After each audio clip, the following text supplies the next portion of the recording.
The more universities become more like each other, more focused on internal academic values, the easier it is for people in the community and other benefactors to say, well, they'll put their priorities elsewhere.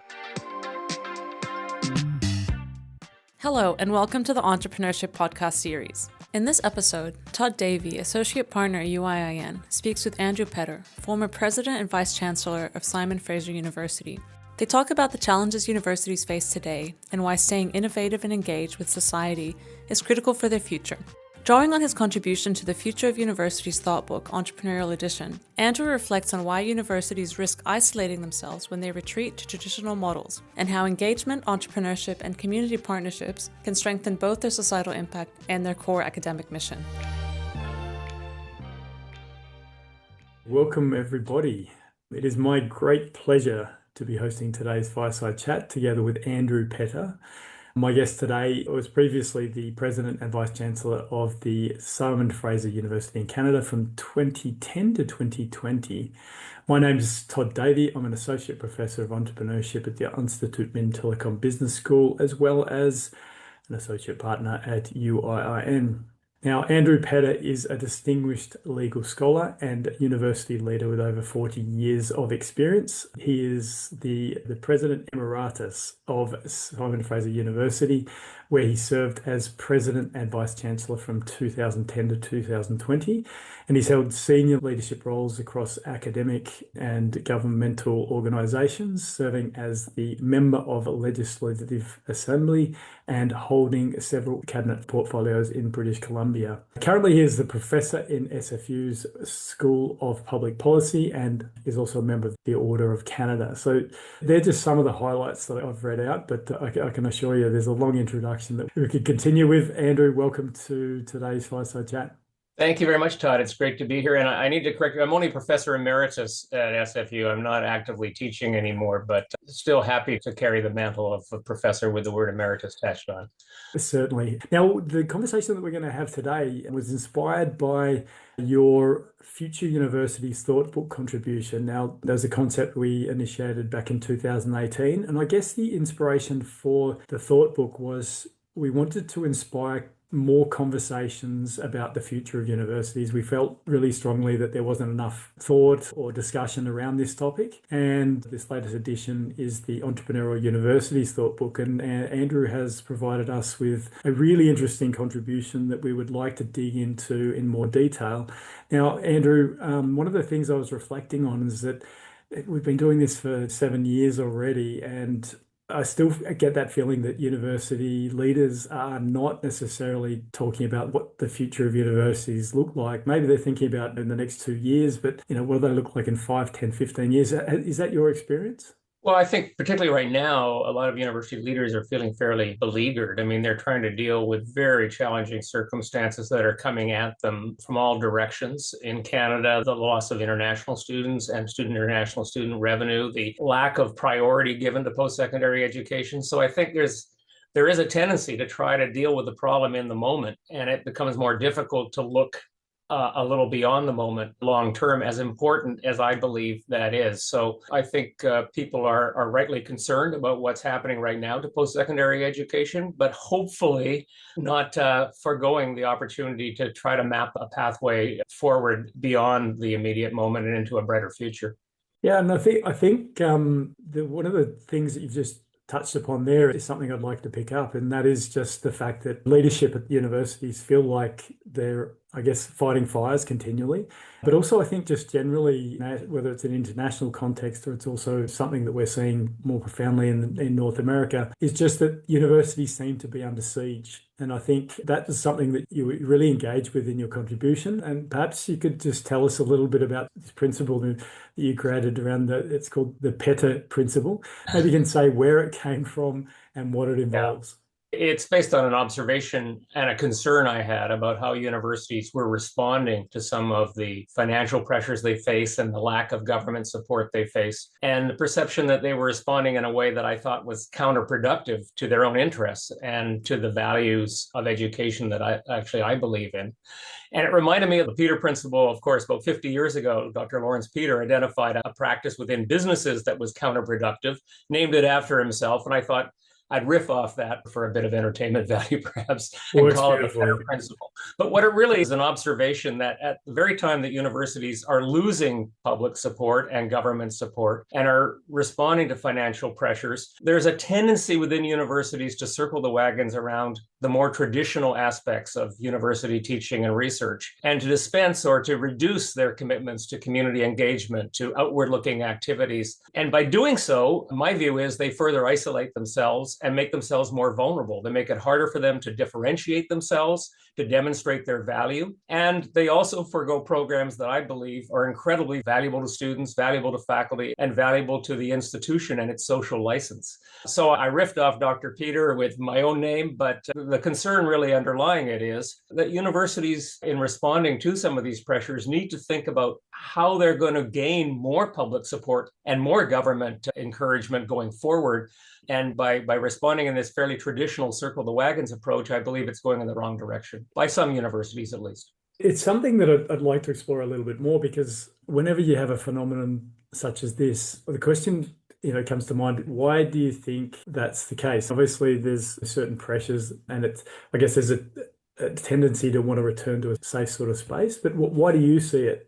Why is this happening? I think there's still a powerful view held by many within universities as to what is core and what is not core. And a traditional view that core academic activity is sort of fundamental research or research that is not applied, that teaching is classroom-based or based on more theoretical models of teaching, and that to the extent that teaching becomes engaged, to the extent the university is connecting with the community, those are secondary activities. And remember, within universities, there's incredible power on the part of faculty. Universities, particularly universities that have what I call a strong provostial model, where the provost, the vice president academic, really is the person who's driving the strategic plan of the university in many ways. That person is very much beholden to deans and to internal constituencies. And so the argument that, in fact, attending to some of the external aspects that add value to education and make it more meaningful, that enable researchers to have more impact in the community, that enable the university to demonstrate its worth to the community, they get residualized, they get seen as secondary. And in the competition for scarce resources at a time of cuts, there's a tendency to prioritize those things that the internal community sees as core and sees as having value based on traditional concepts of universities. The old ivory tower concept still, unfortunately, informs a lot of that thinking. But by doing that, of course, they then further disconnect themselves from communities. They make it less possible for them to demonstrate their worth and gain public support. They also reduce the opportunities for students and faculty to participate in the value of experiential education or of various forms of community-based or community-applied research. And they also, in many cases, mean the university pulls back from commitments to programs it makes that add real value to the community, be it in the continuing studies or be it in various kind of social, environmental, or economic initiatives that demonstrate its worth to the community. But they're seen from an internal academic lens, they're seen as less significant.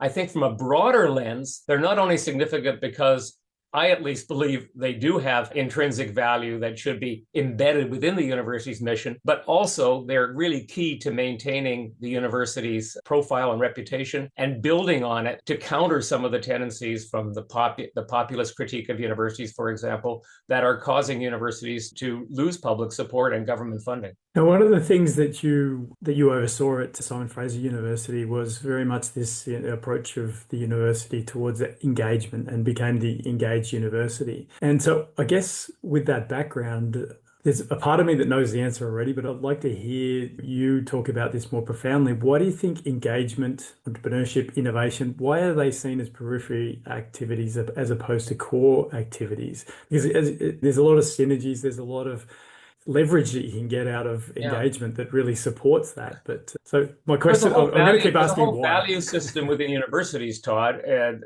the way tenure and promotion is evaluated, very much based on peer-reviewed publication. not based on societal impact, much harder to measure societal impact than it is the number of publications you have, the number of times it's cited. Similarly, the ranking systems, the traditional ranking systems, tend to measure things that are not aligned with a university that is strongly committed to engagement. They tend to value internal rewards and publication. I mean, the fact that many universities measure their impact not by what they do in society and how they actually improve social or economic or environmental conditions, but by how many publications are cited by other authors is pretty significant. If you're prepared to equate impact just with publication and the degree to which a publication is picked up by other researchers, it's a pretty attenuated view of what the impact of a university ought to be and what its value proposition is.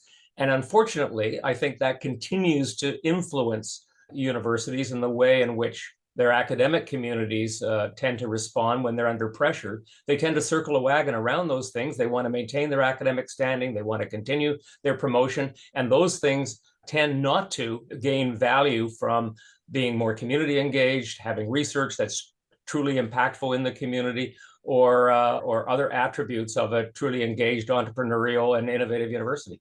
And so I just want to explore this a bit further because I want to understand where you think this ends up. In 5, 10, 15 years, if universities continue to, using your expression, circle the wagon and bunker down on those core activities and putting aside engagement, entrepreneurship, innovation, where does that end up? The irony, I believe, is it ends up with actually the core attributes of the university being much diminished, along with the loss of these additional elements that I actually think should be regarded as part of the core. And the reason I say that is because I think the more universities become more like each other, more academically focused on internal academic values, more like each other, less differentiated, the easier it is for governments to basically lower the priority that they have to funding them. The easier it is for people in the community and other benefactors to say, well, they'll put their priorities elsewhere. I've long believed that the opportunity for universities to demonstrate their worth as social enterprises, academically centered social enterprises, is not just the value they add to the community or the benefit it provides to faculty and students in terms of their education or their research validation, but it's actually gaining support for the entire university in all of its attributes, including building that core research enterprise and the traditional academic variables. And if universities don't differentiate themselves and don't demonstrate that they have worth beyond that core academic mission, I think it becomes much easier for the community, for government, for benefactors to basically say, well, that's fine, and we'll fund it to the minimal level we can get away with. But they really are not incentivized to see the university as something that is an anchor within the community at a time when communities desperately need anchors. I mean, we're seeing a huge reduction in social capital, we're seeing social infrastructure, we're seeing companies that are much less committed to communities than they would have been in the past. The university as an enterprise has a huge opportunity to establish itself as an anchor institution that serves the community in many ways. And by doing so, to improve the educational experience, to create new research opportunities, to use its physical capital as well as its other attributes to be of real benefit to the community. And by doing so, I believe it will in fact help the university to gain support for the so-called core academic mission that people are concerned about protecting. Andrew, it's clear to anybody listening at the moment just the level of passion that you have for the university. And I think that's one of the reasons I do love speaking to you, because you can hear that passion coming out. But let's flip this, because we've talked perhaps down a negative pathway. Let's flip this and say, well, so what do we do about that? And you, in your article, you suggested that there's a shift that needs to occur between a zero-sum mindset to a positive-sum mindset. So perhaps you could explain that. Yeah, I mean, there's many ways, I guess, to respond to a crisis. And I think universities very much are feeling that they're in a crisis kind of mode in many parts of the world for funding reasons and for a diminution in public as well as government support. One is to circle the wagons and just try to get rid of what some people regard as excess. But the other is to view it as an opportunity for transformation. And rather than dispensing with attributes that I think add huge value to the educational and research mission of the university and to its place within society, I think the better response, and it's easier to say than to do. I'm very conscious of the fact that as a former president, I'm not in the hot seat right now. And being in the hot seat right now is not a pleasant place for university presidents or administrators. So I'm very sympathetic, and I'm conscious of the fact that saying this is easier than doing it. But I think there is a real opportunity to take some of these dimensions that universities have been developing prior to the current crisis in terms of being more community focused in their educational and research mission and the use of their infrastructure, and embedding it more directly within their core mission. And finding ways in which to make engagement more thematically embedded within the teaching mission of the university, making innovation and other forms of applied research more central to the research mission of the university, to regularize it. And if you're going to save dollars, then you save dollars by consolidating around an integrated view of the university in which engagement, innovation, entrepreneurship are embedded within the core university mission and are reflected in that mission. So you no longer are trying to do a two-track strategy of core attributes and then these other attributes. You're actually transforming the university, and I think is a very positive way in which the academic mission of the university is extended and gains additional value from its community connections and the community value that it provides, and in turn gains greater validation and hopefully greater support from governments or from other funders on whom the university depends. The UIIN Conference 2026, where universities, industry, and innovators meet to shape the future. Join us in Stockholm for 3 days of insight, inspiration, and impact. Hear from global thought leaders, expand your network, and be part of the conversations driving collaboration forward. Submit your abstract and secure your place now at uiin.org/conference. I would like to discuss a little bit more about some of the elements that might be, that we've already discussed, that are perhaps holding the university back, such as the fact that, it's not embraced by the faculty, but secondly, also that perhaps it's seen as a threat to academic quality as opposed to something that supports or it drives academic quality. Perhaps you could talk a little bit to some of these measures that are in place that are preventing universities from moving forward in a positive way. What could we do to address some of them? First of all, I think university leadership cannot just impose this upon a university. A university is a community in which decision-making is widely shared. Faculties have a high degree of autonomy in most universities. Academics have a high degree of autonomy, and there's collegial governance in at least most universities that I've been experienced with. So you have to bring people along. You have to demonstrate to them that these attributes are not a threat to the academy, not a threat to the academic enterprise. In many ways, they help to demonstrate its worth. If we can show that the research enterprise of a university is adding real value in addressing community needs and is addressing social and economic and environmental problems that are present within the community, what we do is we gain value not only for the application of the research, but for the whole research enterprise. So it's a matter of, I think a lot of academics don't see the connection. And one of the challenges for university leadership, and it was a challenge for me as a president, is to demonstrate or try to demonstrate to academics who are perhaps not fully familiar with some of these practices, that in fact, these practices are validators of what they regard as important and core. They are not threats to it. They are not alternatives to it. They are validators to it. They show that research, which can extend from very pure theoretical fundamental research to highly applied and specific research addressing particular problems, that continuum has value from one end to the other, and its value can be enhanced and demonstrated by showing how it touches down in the community, how it can improve life for people in the community or address serious environmental issues. Similarly, for students, I think, in fact, most students are more open to community engagement, perhaps than some faculty members are. But convincing faculty that having engagement as part of the research, as part of the teaching mission of the university, is something that is going to demonstrate the value of the teaching mission of the university, show how education can in fact mobilize and empower students, give them a sense of agency so they can contribute, be it in business through co-op programs, or be it in society through programs that are addressing social issues, in which those issues are brought into the classroom and the classroom knowledge then benefits the community. So it's a matter of trying to bring the academic community into a mindset in which entrepreneurship, innovation, and community engagement generally are seen as part of demonstrating and validating the academic mission of the university, not an alternative or a threat to it. Now, what if we explore then, because we've also got some questions in the chat which refer to this, perhaps you could give some examples around research and how we could use research as an example, and perhaps even remodel research. Perhaps it's around industry funding, or if it's government working together with government to address societal issues.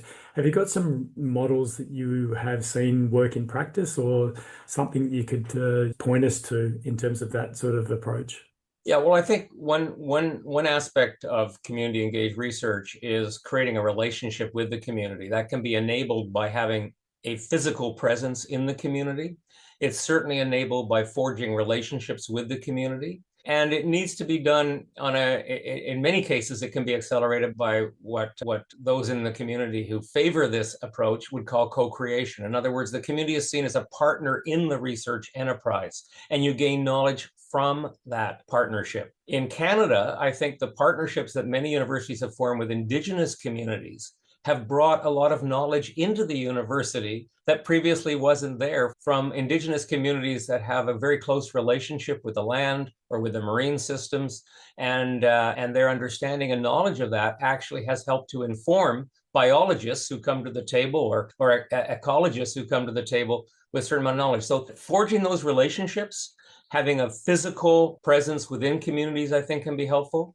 The other very important dimension of this that's a challenge is how systems to evaluate research within universities work. And in some areas, there's been real progress made in coming up with rigorous ways of evaluating societal impact, evaluating the worth of partnership research and different modalities of research. In other disciplines or in other cases, there's been much more resistance to that. It's harder to measure. It requires a different approach to the research enterprise. Some see it as diminishing the commitment to academic excellence if we're not evaluating based purely or largely on peer-reviewed publication, but on societal impact. I believe they're complementary. I don't believe they're alternatives, but there is resistance. And the way in which universities have gone about traditionally measuring the worth of faculty in their research enterprise, first of all, privileging research over teaching in many cases, and then measuring research performance based upon publication and citation indexes, is an impediment to encouraging academics who want, obviously, to progress through their careers to gain validation and recognition for community engaged research and other forms of applied research. Now, one particular topic that always comes up as soon as you start talking about engagement is obviously to do with research funding and funding just generally. And one of the questions in the chat is also about what can government research funders do to support this type of activity? What sort of things can the university do? Is it reaching out more to industry for funding? What have you seen in practice? Well, I think industry is only one site, and I would hate to think that the university research enterprise is singularly dependent upon industry and industry's priorities for research. No, I think there's, in Canada, for example, the federal funding agencies have had partnership programs which have brought researchers together to try to address social issues or environmental issues on a partnership basis that are very much focused on how we have impact on society. I think there's more that can be done in that regard. I wish that there was more support federally in Canada for knowledge translation, for the actual translation of knowledge into the community through innovation. There's been a lot of support for fundamental research traditionally, but much less for the actual translation of that knowledge into innovation and into the economy. So that is certainly an area that, in my view, requires or could benefit from further commitment. But also, I think it's a matter of working with partners in the community who have social priorities and environmental priorities, not just economic priorities, and working with them as well. Andrew, there's a particular comment that's been made in the chat as well, and it's something that I wanted to pick up, which is just around how universities can, and you've mentioned it a few times, is just perform this role as an anchor institution. Perhaps you can explain that a little bit more. Yeah, well, the concept of anchors institutions, there's a whole literature about it, particularly in the United States. But the idea that communities depend for their well-being upon certain anchor institutions that provide a degree of stability for communities and contribute to the development of their social infrastructure, particularly at a time where people are becoming more disconnected where industry is more fleet of foot and less committed to particular communities. I think there's a greater need than ever for anchor institutions, particularly place-based anchor institutions. And universities are uniquely, and colleges too for that matter, uniquely well positioned. They tend to be geographically located and they tend to have physical presence.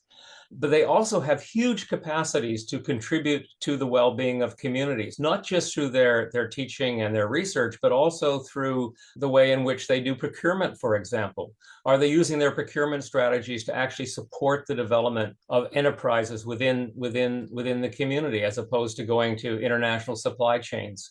Are they designing and utilizing their facilities in a way which allows the community to benefit from those facilities and appreciate the university more at the same time as they get a benefit from it? So the idea of an anchor institution at a time where we're seeing a reduction in the kind of traditional anchor institutions, businesses in the past, and perhaps government is less committed in many ways or has less capacity to be committed, is, I think, a really important one. And universities, I think, have, along with a few other institutions, maybe some hospitals, and universities, of course, very often have teaching hospitals, have a real opportunity to utilize all of their levers, their financial levers, their talents, as well as their teaching and research capacities, to really demonstrate that they are social enterprises that can serve as anchors for the community and therefore gain reciprocal recognition and benefit for that from the community, which again will benefit all of the things that they do, including the research and teaching missions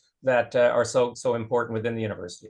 Now, another question that I've picked up in the chat, it was quite a long message, but at the same time, I think that I can crystallize it down into a shorter question is, to what degree can we shift the needle by, for example, having employers, industry, governmental employers advocate for the need for certain skills in graduates? So, for example, we're entrepreneurial, innovative type engaged students, those that have already done projects together with the community, have already built entrepreneurial skills, or at least the mindset and things like that. Is there a role to play for these external agencies to put pressure onto the university?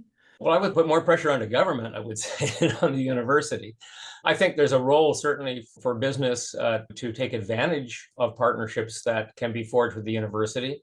Co-op programs are an obvious example of that. And I think most universities have retained commitments to co-op programs. They are perhaps the last of the sort of community engagement initiatives to get cut. But co-op programs or other forms of internship programs provide huge benefit to industry. And they not only provide students with educational opportunities to learn, they also provide students with knowledge about the market and about job opportunities that can help guide them in their educational mission to a career path that is more likely to be successful, to inform them in a way that will mean that when they apply for that first job, they're more able to fit into that job and give an employer assurance that they're capable to perform it. So there's huge benefit in co-op programs that I think is somewhat under-recognized by many businesses. And I think businesses could do more to not only support universities in their co-op programming and other forms of engaged learning, but also encourage government to do more there as well. On the research side, sure, I think there's opportunities where there are partnerships for businesses to support universities in a way that will forge relationships.